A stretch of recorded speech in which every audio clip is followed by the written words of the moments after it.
Good evening. I'm Tina Svoboda. I'm the publisher of the Cameron newspapers. We're very happy that you are all able to join us, and we were able to provide this event for the candidates to let everybody know what their stands are on everything. I'd also like to thank the city very much for giving us this opportunity and a place to host this event. We were hoping that we would have a place for more people, but apparently we didn't need that anyway. So this will be on Facebook Live for anyone to view it that wanted to. I'd like to introduce the candidates is Becky Curtis, the councilwoman, and the other two candidates would be John Ingram and Quinten Lovejoy. And straws were drawn as to who would be first, second, and third on the question, and then they will rotate after that. So also our mediator today is Jimmy Potts, and our editor of the newspaper, and I'd like to turn that over to him now. All right, so first of all, as we discussed in the back, we will have a 7-minute introduction. Becky, you drew the longest straw, so why don't you begin? Well, thank you very much, Jimmy. First, again, I want to thank the paper for doing this. And by the way, this is the first time I've been in this chamber for over a year. And the first time we all show up is on it today. So thank you guys for coming. Thank you people who are watching for watching. The ones that are watching, the fact that you're watching means that you really care about Cameron. And I'm glad you're on board. So, as you know, I'm a city council person. This is my first re-election. I was elected in 2018, and I had never really thought I would be a city council person. There wasn't anything that was in my mind. But as raising my children here, my 9 children here, the entire time, and Tina and my daughter were pretty close friends, and my kids got to walk the same halls that I did in high school. We even had the same. 2 of the same instructors. One of them was a good one. We loved him to death, my kids and I. And the other one was Coach Kane. So he was my coach and my kids. So it's been a real privilege to be able to raise your children in a town like Cameron. And again, like I said, we chose to do that. We were very active in our community with children. We got to see the hearts and souls of parents and school teachers and athletics. You get a whole different look at Cameron and society when you're the DMV lady. In 2005, I was awarded an office here in town. That changed my world because I got to see the hearts and souls of the people that live here. Not just parents, not just academics and school teachers. I got to see an entire realm that I had never been, or not been, but ever seen. My heart loves each and every one of them because we have all kinds of people in this community. We have servants. We have people that even though they're poor, they give out money to people and they pay. So over the last 15 years, as I've been learning about people in Cameron and experiencing them, I also saw their aches and their pains about living in the city and things that they felt was unjust. And being a research person that I am, I decided to start showing up at city council meetings and seeing how it was ran because I care about them and I had time. So as the many years that I went to city council, I learned about city government and I really enjoyed it, and to my surprise, I put my hat in the ring and got it. And I will tell you, it's been an honor to serve these people, and I believe that anybody that runs for city council is a servant of the people, all the people. And that is what I will do, have done. I have an open door in my office. You can come anytime, I'll talk to you. If you have a problem, I'll work it out. And it is the way in which we as servants serve, and we were able to get a new city manager when I first got on board, and we picked a really good one who serves us so that he manages our city. He's done it really well. So in conclusion, I just want you to know I will always be honest. I'll get things done for you, and I have. And I want you to know that the people that are in this community are the ones that I serve. All And John? Okay. And once again, just as Becky did, I want to say thank you to everybody for coming, whether you're watching here in person or watching at home. It's great to see people get involved, in their community, and that's a big part of why I am running for City Council, to continue to get more involved in the community in which I live. A little bit of background about me. I am the general manager of the 2 Cameron radio stations. I also run 2 stations up in Bethany, but of course, I live here in Cameron. I went to the University of Missouri. I have 2 degrees from there. And prior to living in Cameron, I lived in Chillicothe for a couple of years as well. So I've spent about 10 years of my life, when it's all said and done, living in the state of Missouri.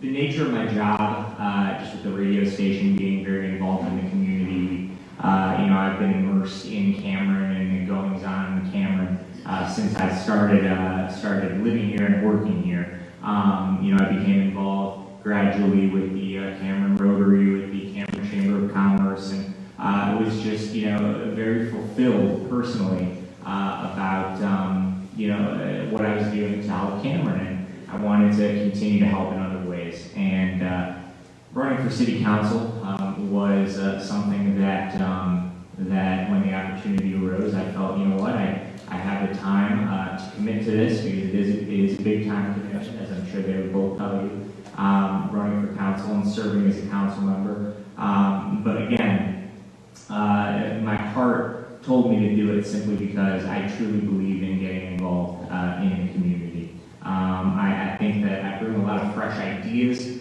to the city of Cameron, and I would bring fresh ideas to the city council.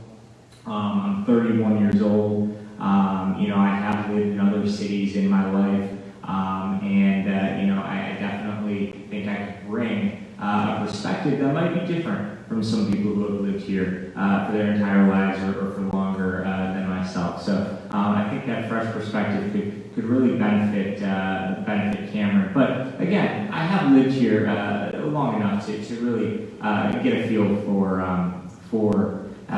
what Cameron is all about, and kind of the inner workings, the outer workings, just the day-to-day life in Cameron. But haven't lived here too long, where I'm too entrenched and enmeshed in some of the biases, some of the disagreements that plague every town, including Cameron. So I feel that I can bring an objective approach to that. We've got the tools, I believe, to have, and we have a great city, don't get me wrong, but we have the tools to have an even better city. We've got a great location. We're, of course, on 36 and 35, we are the crossroads of the nation, is a very apt name for our town, and I think that we can utilize that. We clearly have members of this community that have a great deal of passion for the town in which they live, and that is not something every town has. Again, it's that passion is a tool that we need to be able to harness and use to our advantage. I also think that time, this is a unique time in history, a unique time in America due to COVID-19. I think what's going to happen is we're going to see an increased number of people move away from big cities. I think we're going to be finding ourselves as Cameronites competing for families to move here and to migrate to the suburbs. And we need to give people a reason to choose Cameron. Why would they move here? And that's the question we need to ask ourselves. I believe we are on the right track, but I believe that there is more that we could be doing. Now, some of those things that we could be doing better, in my opinion, and part of the reason why I'm running and things I'm passionate about is I believe in improving the business-city relationship, and by that I mean I have spoken with many business owners, many contractors specifically, who have expressed to me the difficulty they feel in terms of getting business done, or creating business, bringing business to Cameron, or even improving their existing business. I think that we need to make sure that we remember that just as we're competing for people to move to Cameron, families to move to Cameron, we're competing for businesses to come here as well. I think we need to really focus on that, and that's a flaw that I would work to fix as city council, as a city councilman. We also have a very high sales tax. There's no question about it. It's 9.5%. I can vow to everybody that if elected city council, I would not support that tax rate getting higher in any way, shape, or form. That is high enough. It's too high. But the reality is that's what we are faced with right now, and I would not support an increased sales tax. However, right now we don't have much of a choice because we don't have the amenities, we don't have the other resources that are bringing monies into Cameron. We need to be able to provide amenities that are going to drive people into Cameron and therefore provide dollars. I am a proponent of the tax that was passed, I will say, on the park, on the new pool project. Those are things that I believe we're going to have a great return on its investment. So those are just a couple things, but we also need to think long term. That's another thing that I've noticed in just speaking with people and forums they have with the city. A lot of short term thinking goes on here, and it's cost us. For example, 20 years ago, we all know where we have a new water line that's going to be coming to Cameron or coming through Cameron, and we had the opportunity to buy that 20 years ago at about half the price. We could have owned it outright. We could have sold that water to other towns. We chose not to do that. Now we're paying, I think, $34 million for that. And again, it's that's just one example of the short-term thinking that I think is plaguing Cameron. And I would make sure to think long-term for the benefit of the city and its residents if elected city council. So again, my big thing: collaboration, teamwork, objectivity, looking at every issue, and those are the things that I think I would bring to the city council. All right, and Quinten. Very good. Can you hear me okay? All right. Great to see familiar faces here tonight. Appreciate Jimmy and Tina, your contributions to this and putting this on. So this is where, in these events, where I'm supposed to talk about myself for 7 minutes, which is a long time. So, as a lot of people know, a lot of people know me, know my family. They know I grew up here, know I'm raising my family here. They know my professional background, my education would serve in this role very well. People know I've served on committees, attended council meetings, spent hundreds of hours with our local police, riding with them, even helped them secure new funding. They know I was one of the original founders of Cameron Main Street. We helped get that committee up and going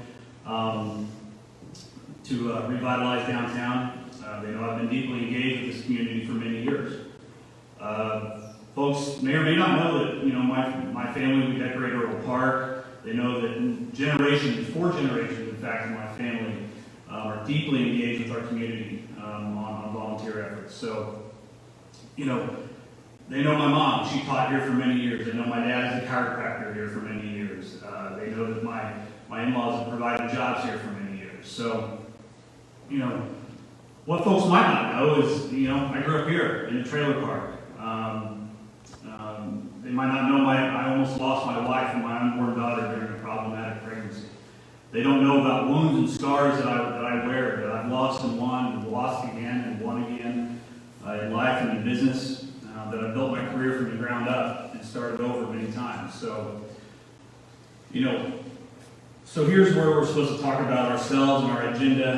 A lot of I, me. That's usually how this goes. But instead, I want to yield some time and speak to the people who make up Cameron, the people to whom I want to bring a voice.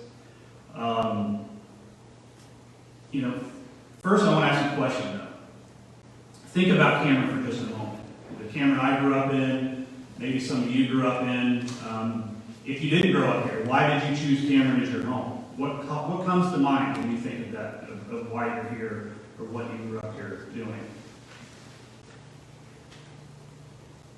What did you think of? I thought of Andy Dren's shoe store and Connell Hardware on 3rd Street. I thought of my curfew being when the street lights turn on, I thought of having one mom and one dad, but thousands of people looking after me, I thought of Alan the Lane and the trains at the donut shop. I thought of Home Run Derby at Beaver Park. Those are the things I think of when I think about Cameron. I thought of leaders I could trust and the principles they taught me. You know, treat people like you want them to treat you. Demand honesty from people and from yourself. Treat everyone like they matter and they have something to contribute. Like they are valued friends and neighbors, even if they don't think like you do. Somewhere along the line, this changed.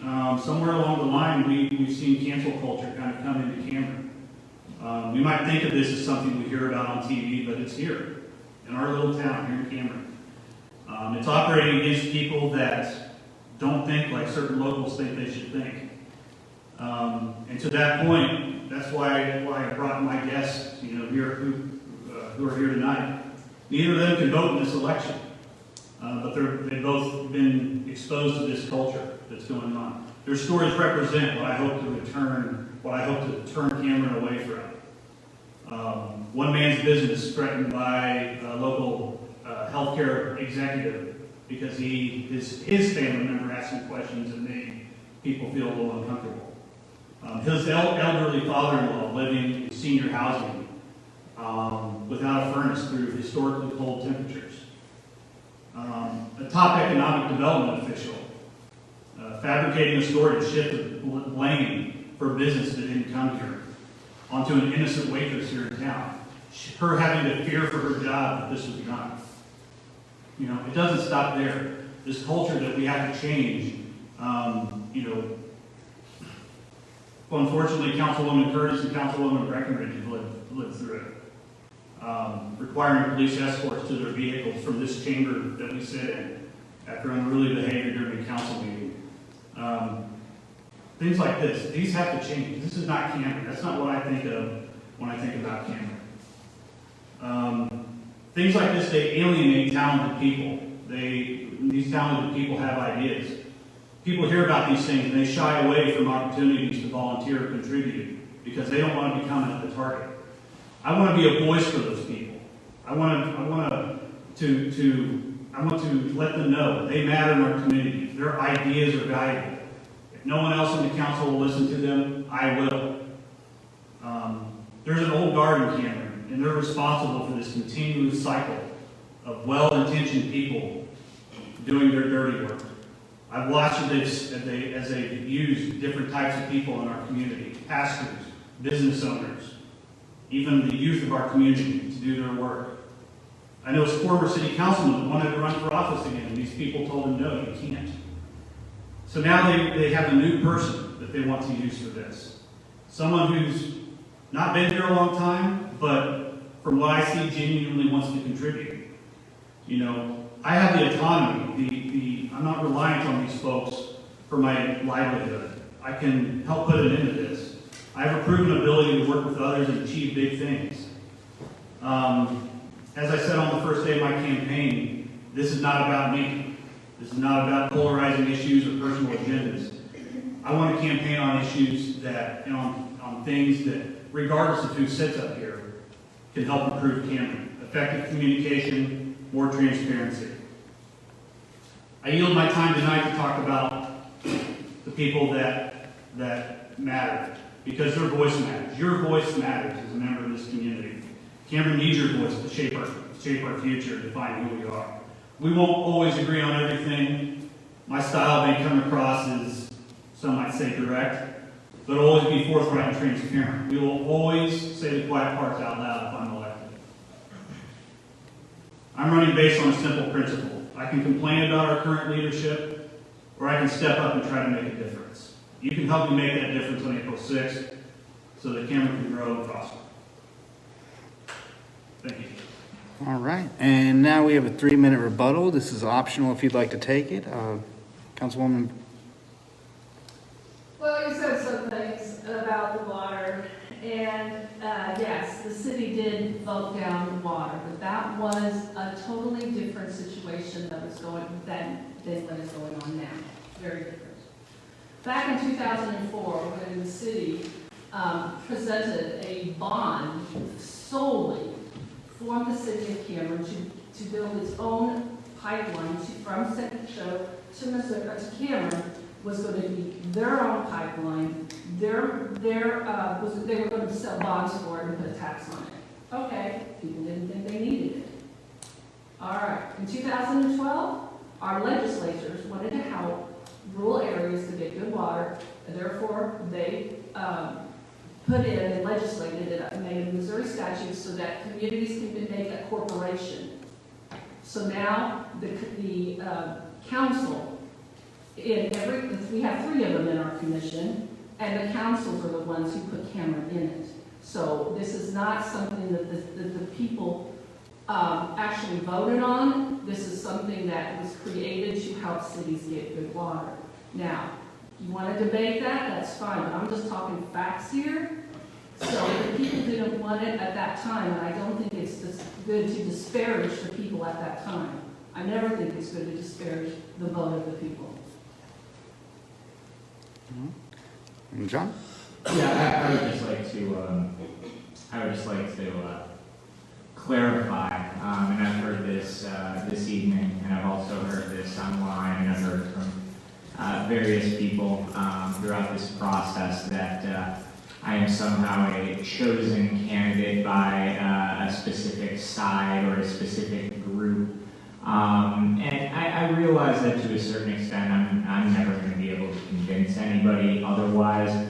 I can just tell you that, you know, should I get elected to the city council, I believe that people will see that I am my own man. I do not have people controlling my campaign. I think anybody who runs for office has people that they speak with and take advice from.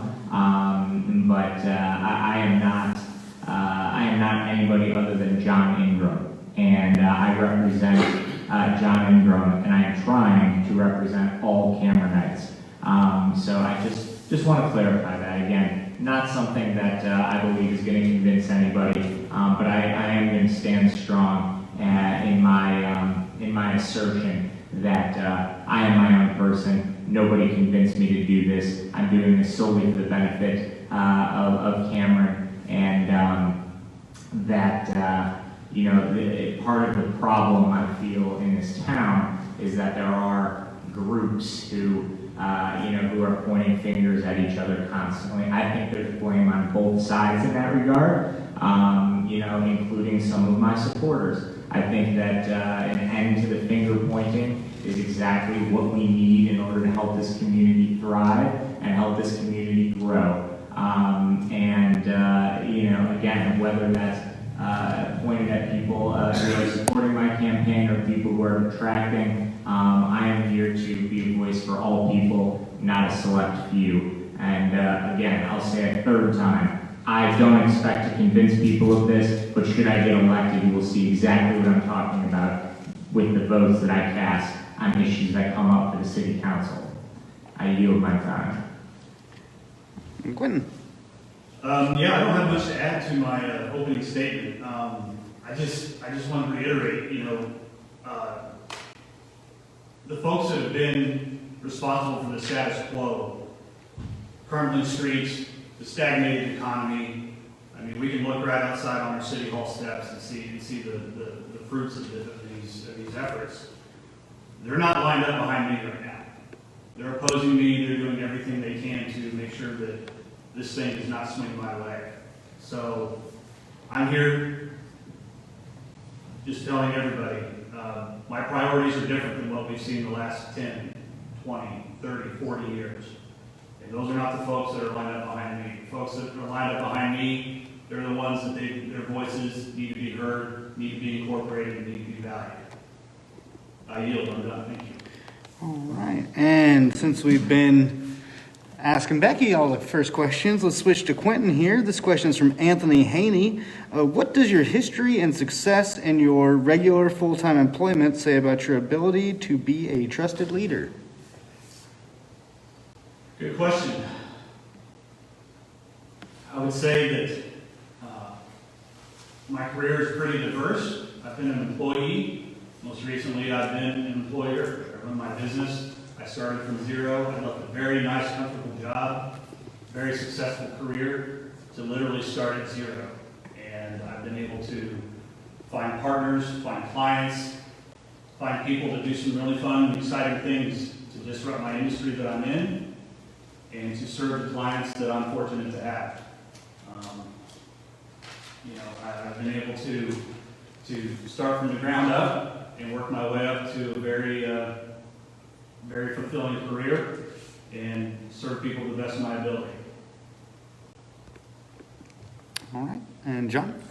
Yes, as you know, as I mentioned in my opening statement, I am the general manager of a group of radio stations. I employ nearly 20 full and part-time people. By that, just the nature of that makes me the leader of my company, or at least my market. In the past, I have also been managing radio stations as well. I have also been, before managing overall stations, I have been, an on-air talent, if you will, early on in my early 20s, where, I was not in a leadership position, but I think just that position in and of itself, the fact that you are communicating with the community, just by nature of the job description, shows leadership in terms of informing the public and providing entertainment and news and sports. My entire life I have been considered a leader. Even before before my professional career began, I was a leader on the field with various sports teams, class president at 6th grade, which means absolutely nothing, I realize that, but that's just, an example of, my whole life I have felt comfortable in leadership positions, and the city council would be no different. I would also add that I am a member of the Chamber of Commerce Board of Directors, where I'm not the sole leader, but we are a big group of leaders collectively, for the Chamber of Commerce. And Becky? Well, as you know, I work at the D&D, and we follow policy, procedures, and statutes. That's one of the reasons that I got involved in municipal interest in coming to the council meetings, is because I wanted to make sure that they themselves were following the ordinances and statutes that were laid out for them, how the city is to be ran. Now, the 5 people that are city council people, they do not run City Hall. We hire a city manager at our good pleasure. He runs the city.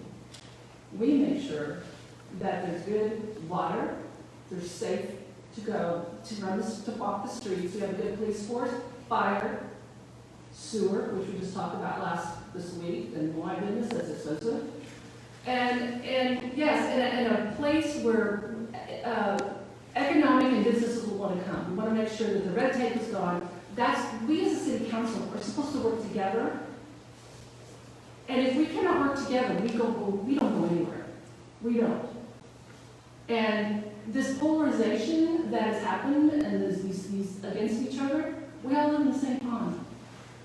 We all drive the same street. We all want to keep businesses to come here. We also want our labor force to have a labor force. That is something that we really are struggling with in our city, and I do think it needs to be attended to seriously. So, good streets, if we have an environment that is healthy, safe, and won't kill your car, then businesses will come because they will like what they see. We already have good schools. Got a great, music department. We have Main Street that's coming. I'm sorry, I actually go back. I follow policy. That's what I do. And that's why I'm here. And I will make sure that I challenge our city attorney quite a bit. And you know what? He's pretty sharp. So that's our job, is to make sure the city is being ran by, we check and balance Steve runs how the city does, and how he does a good job. All right. And next question, we'll start with John on this one. And the question comes from Robbie Regino. And how do you feel your local governing will impact the current political climate?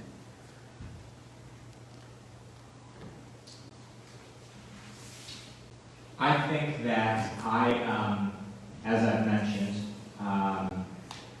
my governing is going to be heavily rooted in objectivity, in collaboration, and teamwork. I agree with what Becky just said about a council that doesn't get along won't get anything done.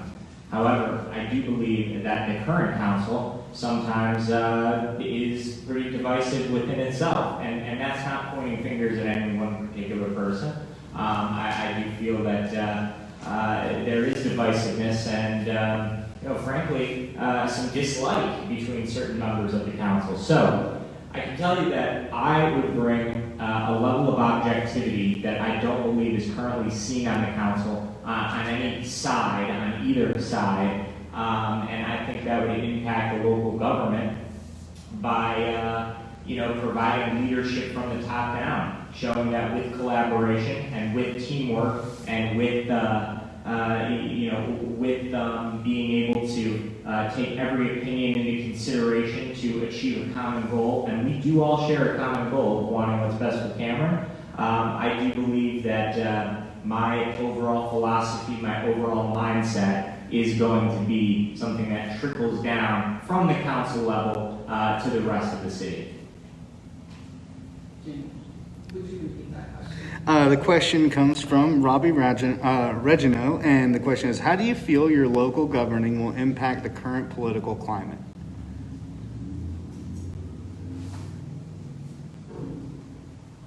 Is it my turn? Yes, ma'am. Oh. No, you're good. You're good. It's going around this way. Okay. Local governing will impact the political. I actually want to answer the question. Yes. How do you feel your local governing will impact the current political climate? I believe that if you really want to work as a team player, you have to show up. You have to go and go to seminars and learn, what is currently going on in other cities. You have to go to meetings, little meetings that are going on about different businesses in town that have a problem, and our city manager shows up. I'll go and listen to what other people have to say. It's more important to me to hear what's really going on with the issues. And the fact that I don't have a large family to take care of anymore, I will actually go and listen. I want to hear what people are saying. And the best time to do that is when there's an issue and there's a meeting going on, and you go and you listen. And the fact that I think that the city council sometimes, we're kind of, we don't engage as much. I think there's room for us to be more engaged with this, not businesses, the organizations that go on in town. I think, there's an organization here in town, and they were wanting to collaborate with the city council, but they didn't even know, they've never been to a city council, they know nothing about how, and I would want to work with them, but they don't know how we work. So I do think that there needs to be more interest in learning about other organizations, what they're doing. And I do believe that that's also a part of us as city council to know what those are, and what's going on with them, and what's on their hearts. So then once we know, we can make things work in our community and deal with issues that are going on, like the homeless. And Quinten? All right. I was saying with some of my friends, and when we talk about collaborating as a team, working together, we have this phrase we talk about productive friction, productive confrontation, and we can't shy away from differences in opinion and differences in philosophy. I think we need to embrace those and be humble enough to understand that if we're after the same goal, the same mission, it doesn't really matter if ultimately we get there, how we got there. I mean, Jimmy, if you and I are going to go to, Bass Pro Shop in Independence, whether we take 291 and go down through Liberty and go that way, or whether we take 35 south to 435 and go east on I-70, it doesn't really matter. Because at the end of the day, as 2020 taught us, things get in the way. Stuff happens, pandemics happen, unexpected economic conditions happen. So as long as we're driving toward the same goal, the same ultimate vision, whoever's plan gets us there is pretty irrelevant. So I say we embrace that productive friction, that productive confrontation, and implement it within our plans and our efforts as city council people, and work together towards those shared goals. And my apologies, I got a bit out of order. I think you got on that, Becky. Quinten, got you guys switched around. Yeah, exactly. That's my fault. So Quinten, let me give you this. That's my fault. I apologize. And Quinten, with that, we'll give you the next question, which is from John Feigert. Why did you run for city council? And other than your family, who was the first person you talked to about your decision? Oh, gosh, why did I run for city council? I ask myself that question a lot. My wife asked me that question quite a bit. But, as a guy that grew up here and a guy that just loves the community, I just think it's an extension of current service and current effort. I've invested a lot of time, a lot of effort into chasing the different goals and visions I want to see for the city. Who did I talk to first? Gosh, ironically, I think I'd have to say that Sue Manning was the first one that I told that I ran for city council, that I decided to run for city council. She and I have a long history together, a lot of it good, a lot of it bad. We've butted heads, we've got along, we've collaborated, we call it cuss and discuss. We've done a lot of that with one another. And so she was probably the first one that I told that I decided to run for city council. Was the question first, why did I decide to run? Yes, sir. I decided to run for city council, as I had mentioned in my original 7-minute intro there, that I saw it as a natural progression in a way to help Cameron. I have continuously gotten more and more and more involved in the city ever since I moved here, be it with the radio station, with the chamber, and the Rotary. Now, I hate to keep harping on those three things, but those are three major things that I got involved with right away when I moved to Cameron. I saw that the city council, after attending meetings before even contemplating running, that there was a potential benefit that I could provide to the council with fresh ideas and just my overall philosophy on how it should be approached. And I decided to run for council because I thought that I could make a difference and benefit the community. And the first person I told, the first person I asked was my boss, because I wanted to make sure that my company was not going to have a problem with this. Simply because, there are potential polarization that comes with running for city council, and I wanted to make sure that my company was going to be okay with that. And then after I got his blessing, the first people that I told were my parents, and they were thrilled for me. And then I told my brother, and he said, you have your work cut out for you, I'm sure. All right. And Becky. Well, I pretty much have said it earlier too, but the fact that I worked on a farm feeding men hard hands and serving them and raising 9 children, serving them, and then I enjoy, again, like I said, learning about making sure people are in their jurisdictions and not outstepping them, which I think a lot of times government can do that. I know working for the state of Missouri, there are different agencies that do that. And so the fact that if you are, there are guidelines that you are supposed to stay within, and I'm kind of a stickler on that. And so that's what got me interested, and the fact that when I first started in the license office, the tax rate for Clinton and DeKalb County at that time was 6.725.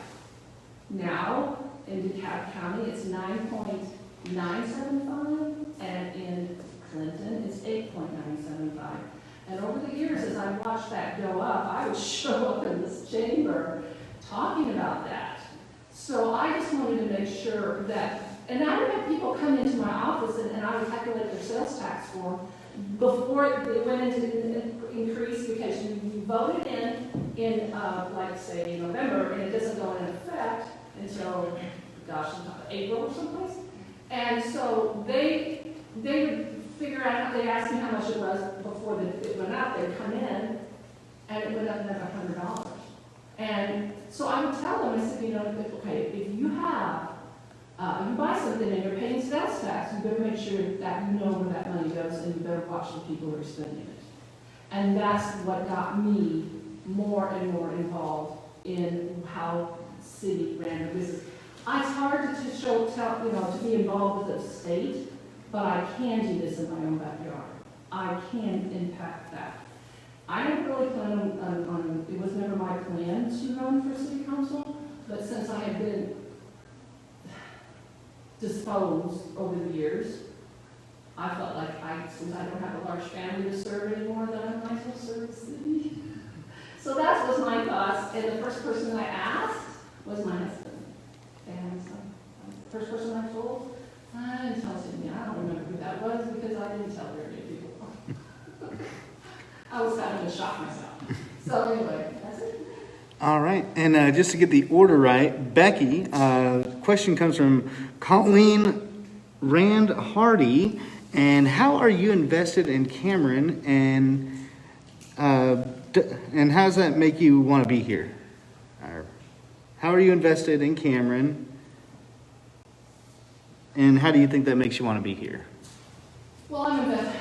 We all know the story. 9 kids, so I grew up here. I was invested because I helped get when my daughters were cheerleaders, the mascot was terrible. I mean, there were holes in it.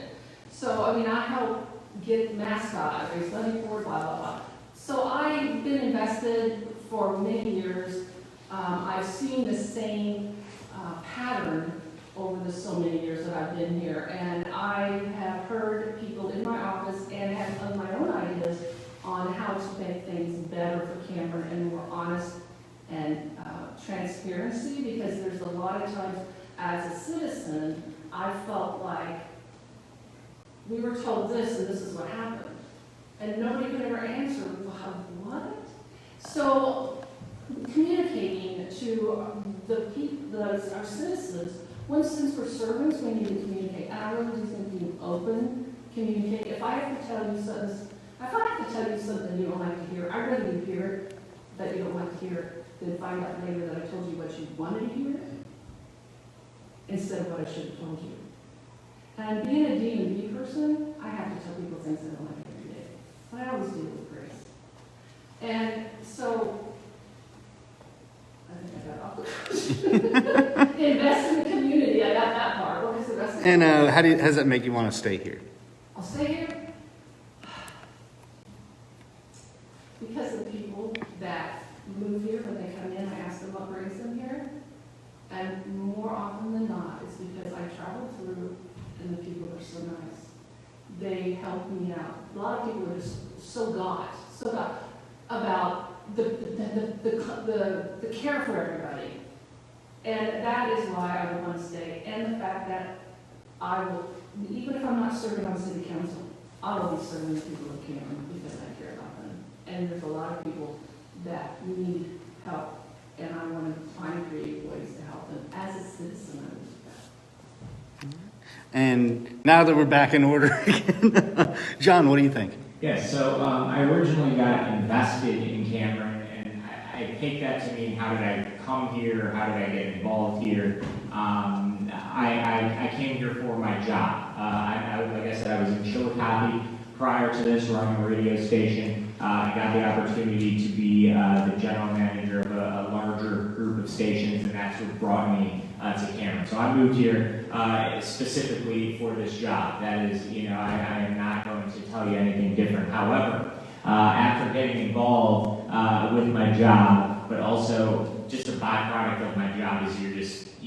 it's natural. You get involved with the community. I fell in love with it. I love what Cameron has to offer. I love, there's several things. One, I love the small town feel. I love that you can be closer to a big city, but also still live in a small community and have that small town feel, and I really, really enjoy that. And I definitely, I was drawn to Cameron also by the people. Again, the nature of my job, I meet a lot of people, I talk to a lot of people, whether they're clients or whether there's people who stop in the station for interviews and such. I got to know a lot of people, and I just find this Northwest Missouri mentality, for the most part, to be incredibly friendly, incredibly welcoming, incredibly kind.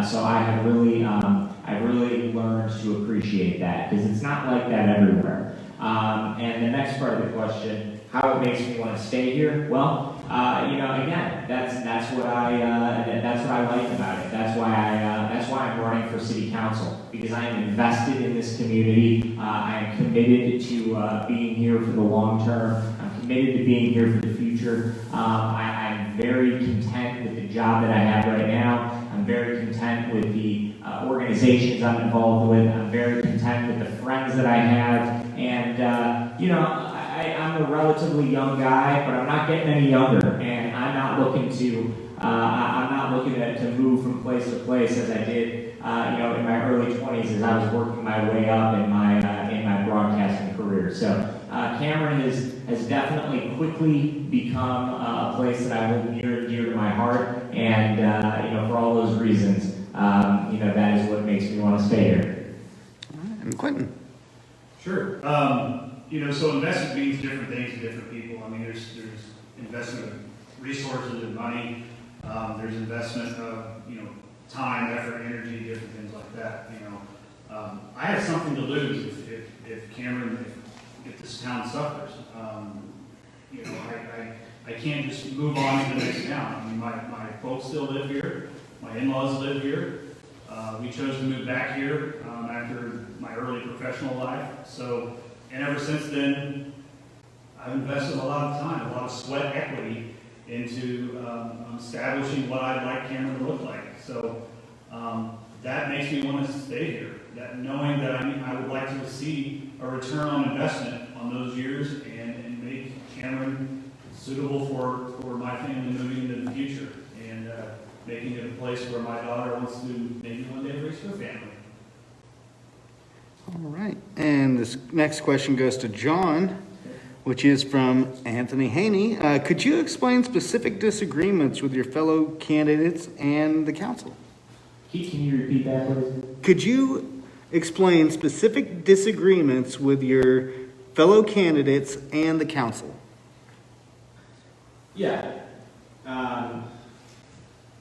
The first thing that comes to mind, admittedly, is the way that discontent, the way that frustrations, the way that disagreements are handled by my opponents. I'm not questioning the passion of either of the opponents running for city council. I however, choose to exercise those passions in a little bit of a different way. I do feel that there is a lot of, frankly, sometimes it borders on bullying. I'm gonna be blunt. I do see it. I don't like it. I don't think it's healthy for the community. I think it's very important to be able to be transparent and to have a platform where people can speak their minds. Absolutely. I'm not into secrecy. I'm not into just keeping quiet. And in fact, I commend my opponents for being unafraid to speak their mind. However, I do feel that the manner in which they do that is sometimes not productive. In fact, I think it in some cases, especially on a certain social media page that I believe we all know about, I think it does a lot more harm than good. And what started as probably a well-intentioned platform has become one of the most toxic parts of Cameron. And that would probably be the biggest disagreement I have with how my opponents approach things. And what was the second part of that question, you?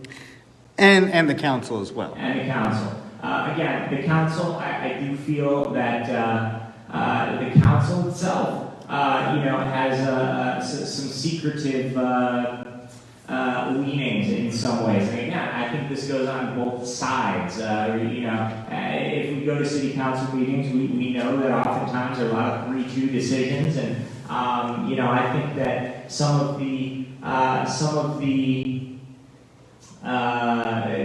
manners in which the council disagrees with one another is unproductive, but I also think that there's not enough discussion going on. I think everyone kind of assumes people know how someone is going to vote, and therefore they don't even engage in discussion. It's more, and keep in mind, they talk, but it's not a discussion. A lot of times it's more like finger pointing, for lack of a better term. And I really do believe that what I would bring to the council is an honest, open communication that considers all sides, that truly takes all viewpoints into consideration, and works with everybody on both sides of the proverbial aisle. Even though we're not, declaring parties here, we can say that for how this current council operates. And that would be my answer to that question. And Quinten. Yeah, a quote comes to mind that I've written down here by a guy named Pastor Ingram Rogers. He said, "It is better to be divided by truth than united in error. It is better to speak the truth that hurts and then heals than a falsehood that comforts and then kills. It is better to be hated for telling the truth than to be loved for telling a lie." I see a lot of that in, as Mr. Ingram mentioned, the various forums and things online. And I think it just runs along those lines. Sometimes we see the things we choose to see, we ignore the things that we choose to ignore. And I see that a lot. I see a lot of positivity, I see a lot of negativity. So I guess that would be, maybe the specific disagreements I would have with other candidates is, how we choose to interpret things that we read. Often the written word comes across in a much different way than the spoken word, and I think that's unfortunate. As for disagreements with the council, to me it's very simple, and that is people stepping outside their statutory authority and their roles as city council people. We are defined, as Becky talks about all the time, we're defined by statute. Our roles as council people, as mayor, as in our roles, those are defined by statute. And when those roles are expanded upon, when those when people step out of those defined roles, we get in a lot of trouble, and power is shifted away from its intended balance. And that's one thing I hope to provide, a check and a balance against those boundaries being crossed. And Becky, when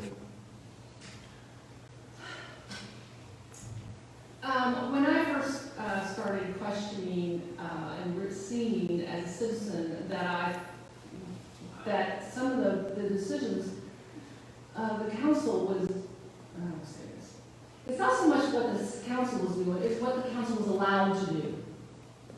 That I started challenging that, and when I did, I actually came to the council myself and talked to them about it. And what I'm talking about is that they overdid their, they went outside their jurisdiction. And being a statute lady and following everything they say, I kind of see that everybody will work better together if they stay within the realm of what they're supposed to be staying in the realm of.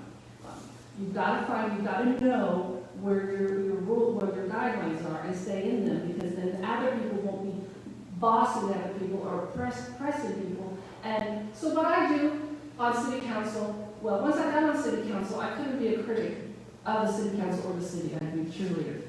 I had to be a person that would not talk bad, If I was upset with somebody, I'd go to them. If I felt that they were being unfair or outside of jurisdiction, I'd go to them. I don't think doing that in the city council, number one, is professional or an adult. I think that if you have, if you disagree with it, that's fine. And I am going to always hold the line. I don't get mad at the people, but I will hold the line for what our statutes say, what our ordinances say, and I've been told quite a bit. If the ordinance isn't good, then let's change it. If we find out it's something that was done a long time ago, and it's not working for us now, then we as a city council, since we're policymakers, that's all we are, we're to change policy, to help things work better in our community, to help our city manager manage, and help our businesses come in. So if we've got adequate ordinances, or we're even making policies on no ordinances, that's my job. That's what we do. And to make it to be pointing fingers, no. I don't point fingers. I just try really hard to hold the line on what we as a city council do, and I'm real particular about that. We need to have good roads. That's my job. So as far as having a disagreement, yeah, I can disagree with them, and I think it's good to do it in public so that they can hear, but I'm never, and I do get passionate. So, but I'm not going to point fingers, and if I'm not going to yell at somebody. I don't do that. And I've had councils on side of me at times, but you know what? Once they got the idea that, hey, you're a city council, you're not supposed to be treating, your residents that way. Not at anything, but they were just kind of responding back. I don't believe that's what we should do. We should be, as you said, leaders. But my idea of a leader is to behave in a way that we serve everyone and we don't go picking at people or organizations.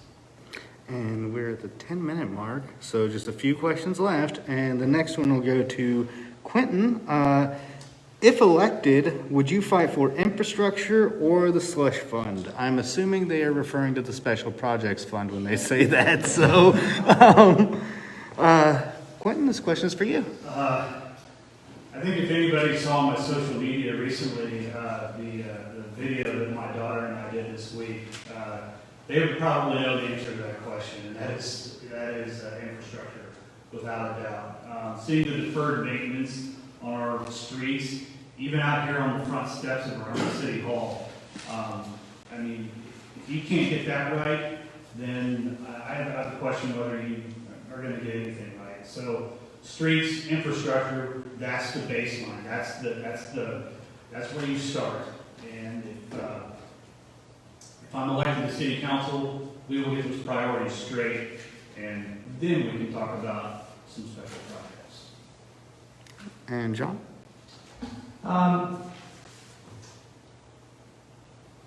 I came up with a good one-liner that I think it doesn't necessarily sum up my overall feelings, but I think it's worth mentioning. It's important to have good roads, but where do they lead? And what I mean by that is we need to have people who are able to drive on good roads. It's incredibly important to have a good, solid infrastructure in Cameron.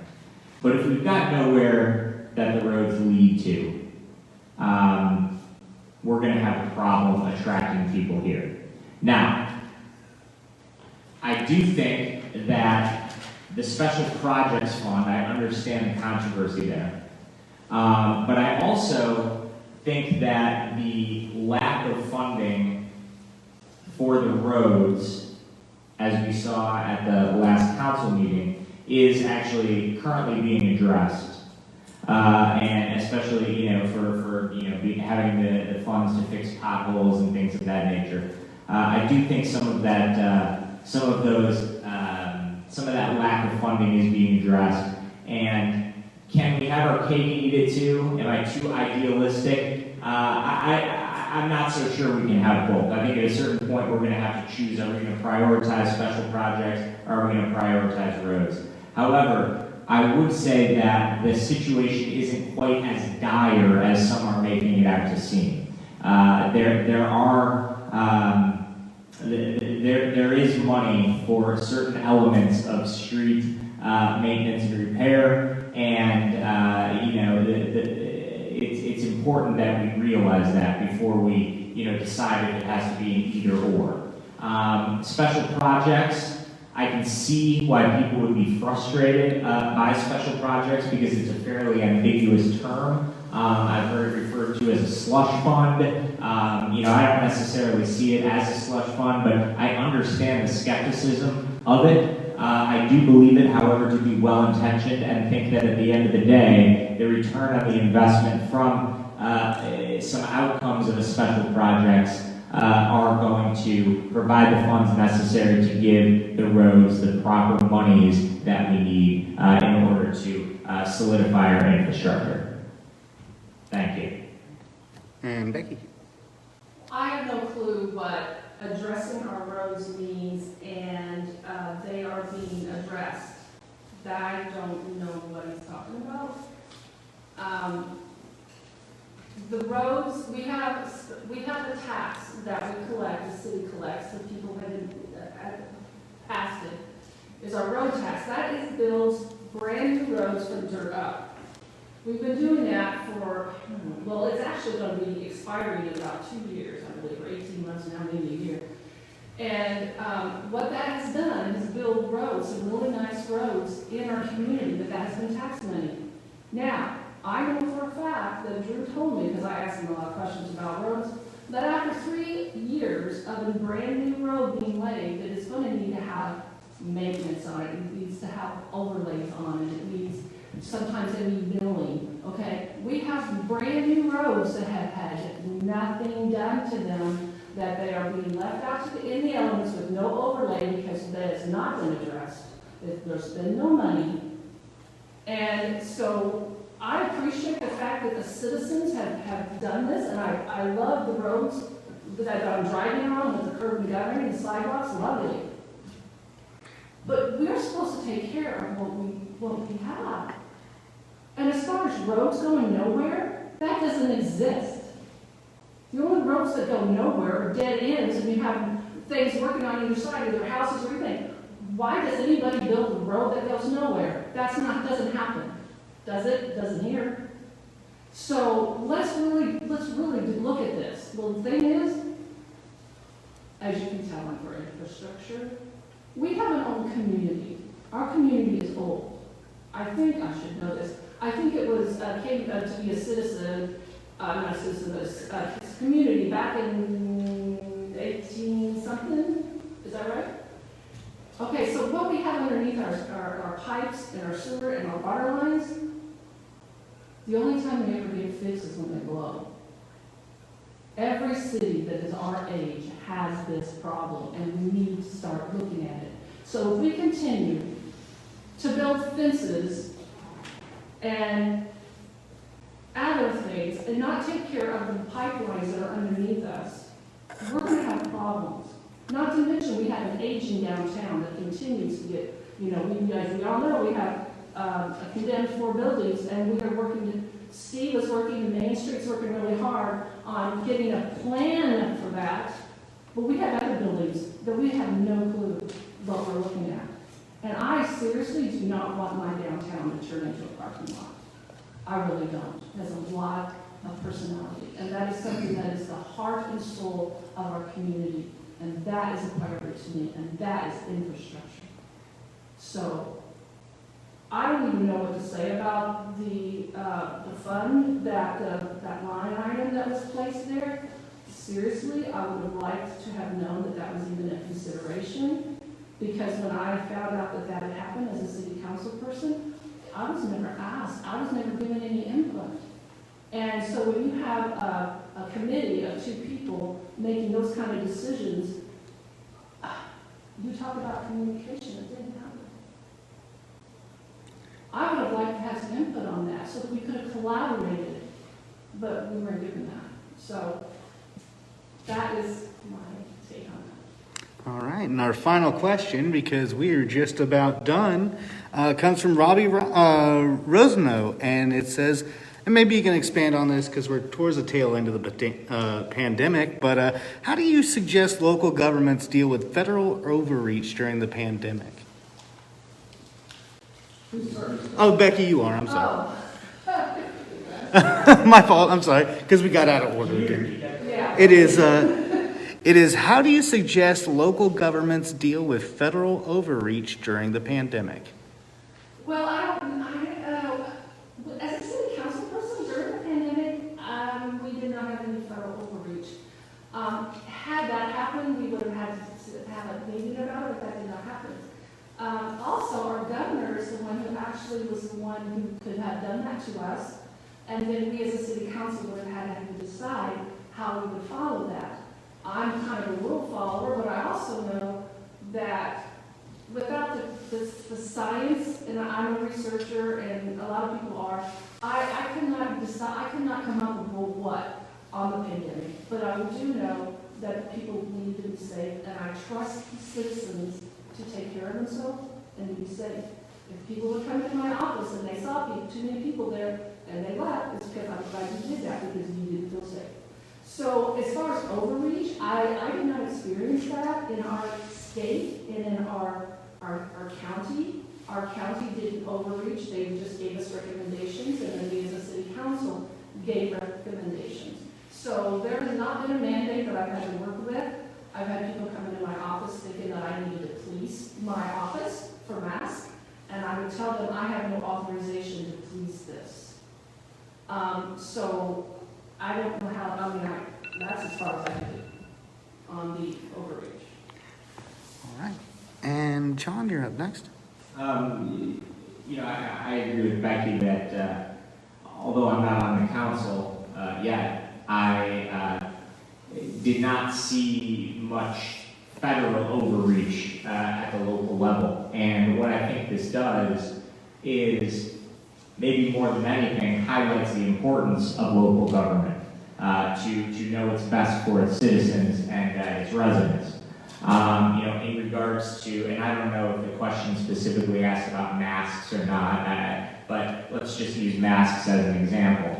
I think we all know that, especially this current administration recommends masks at all times, and at least did up until a couple weeks ago. I can't quite follow it all on a day-to-day basis. Cameron, of course, never had that mandate. It had a recommendation. There's a very, very, very, very big difference between the two. And frankly, I applaud Cameron for taking that stand against the mandate, because while I do believe in the importance of wearing masks to keep people safe, I think it's not a bad idea.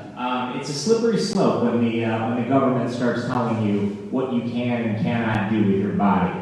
And I think that again, while I didn't experience any federal overreach at the local level, the local government being able to really ultimately control the COVID-19 restrictions or lack thereof in our community showcases the importance of local government, and really is why this particular election and similar elections at the local level across the country are so important. And Mr. Lovejoy, you have the final word. Sure, thank you. So I'm a small government guy. There's a difference in small government people that want it so you can't see what they're doing, and small government so they're not getting in your way of what you would like to do. So I'm a small government guy. I personally experienced little, if any, that I can think of federal overreach in the last 12 to 14 months. Within Cameron, I can say that I've been interstate traveling and things for my occupation, things that I might think are overreach in that respect. But within Cameron, I felt very little, if any. I think local decisions are best made by local decision makers and stakeholders in those decisions.